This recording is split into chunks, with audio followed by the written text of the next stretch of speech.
Good morning, students of class 12th. Now it's turn to read your chapter number 11 of business, delegation of authority and decentralization. Delegation का means होता है सौंपना और authority होती है हमारी अधिकार और रिस्पॉन्सिबिलिटी होती है जिम्मेदारी.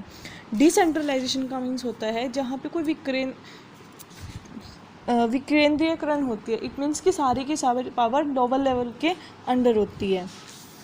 इस चैप्टर में हम ये देखते हैं कि हम इसमें अथॉरिटी, रिस्पॉन्सिबिलिटी और सेंट्रलाइजेशन और डिसेंट्रलाइजेशन के बारे में पढ़ेंगे. जिस लाइक हमारे को प्रिंसिपल, रिस्पॉन्सिबिलिटी और अथॉरिटी दोनों देता है सिलेबस कंप्लीट कराने के. हमारे पास अधिकार भी होता है और साथ साथ जिम्मेदारी भी होती है. इस तरीके से यहाँ पे भी बहुत सारे एग्जांपल्स होंगे आपको इस चैप्टर को समझने के लिए. चैप्टर बहुत ही ईजी है स्टूडेंट्स. इसमें से क्वेश्चन जो अराइज होता है, डिफरेंस भी हो सकता है रिस्पॉन्सिबिलिटी और अथॉरिटी में, और what do you mean by delegation of authority, इस तरीके से भी हो सकता है. चलिए सबसे पहले तो हम मीनिंग ही समझते हैं कि डेलीगेशन ऑफ अथॉरिटी क्या होता है. Delegation of authority is an important part of the organisation process.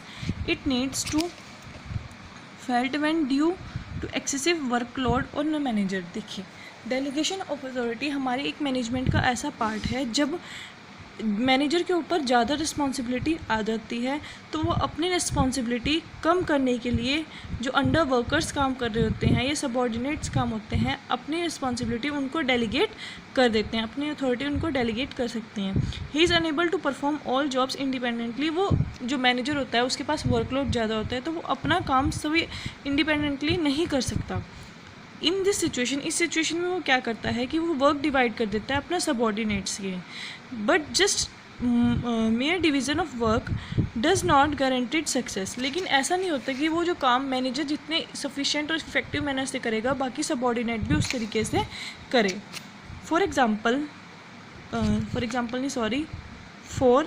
The successful work for performance, यानी कि काम अच्छा हो, authority should be given the subordinates to take the work related decision. इसका मतलब कि अब जैसे कि मुझे तो काम दे दिया है कि मुझे 50 मशीन्स बनानी है कंपनी में, लेकिन मेरे पास रिस्पॉन्सिबिलिटी दे दी है, मुझे अथॉरिटी नहीं दी है कि अगर सामान की शॉर्टेज हो जाए तो मैं वो मंगा सकूं.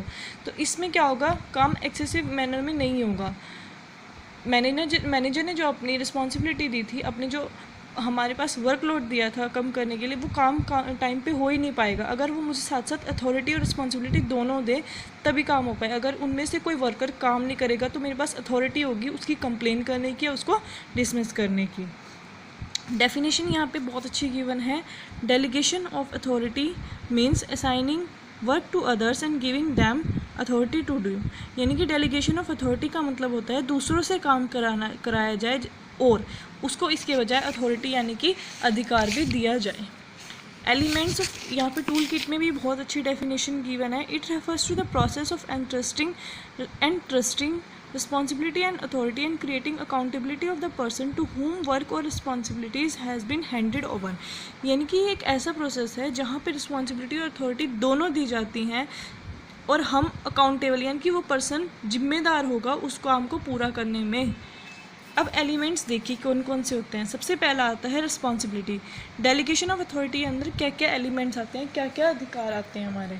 सबसे पहला रिस्पॉन्सिबिलिटी, फिर अथॉरिटी, उसके बाद आती है हमारी अकाउंटेबिलिटी. रिस्पॉन्सिबिलिटी क्या होती है. Responsibility is the obligation of a subordinate to properly form the assigned duty. इसका मतलब ये होता है ये जिम्मेदारी होती है, जो हमें जिम्मेदारी है वो अपने टाइम पे हमें पूरी करनी पड़ेगी. When a superior assign job to his subordinate, यानी कि जब हमारा कोई ऊपर से हेड अपने सबॉर्डिनेट्स को काम देता है, it becomes the responsibility of the subordinate to complete that job. तो हम सबॉर्डिनेट्स की रिस्पॉन्सिबिलिटी बनती है उसको हम जॉब को टाइम पे कंप्लीट करें. This means that the word responsibility comes in the play after the job has been assign. यानी कि जब हम वो जॉब करते हैं तब हमारी जिम्मेदारी पूरी होती है. फीचर्स ये हैं. Responsibility can be assign to some other person. हम अपनी जिम्मेदारी किसी दूसरे पर्सन को भी दे सकते हैं. Essence of the responsibility is dutiful और it gets originate because of superior and subordinate relationship. यानी कि superior और subordinate की relationship भी हमारी ड्यूटी डिपेंड करती है. अब हम पढ़ेंगे अथॉरिटी. अथॉरिटी हम कल पढ़ेंगे. अभी आपने इसका मीनिंग और रिस्पॉन्सिबिलिटी के बारे में अच्छे से पढ़ना है. Okay students, thank you.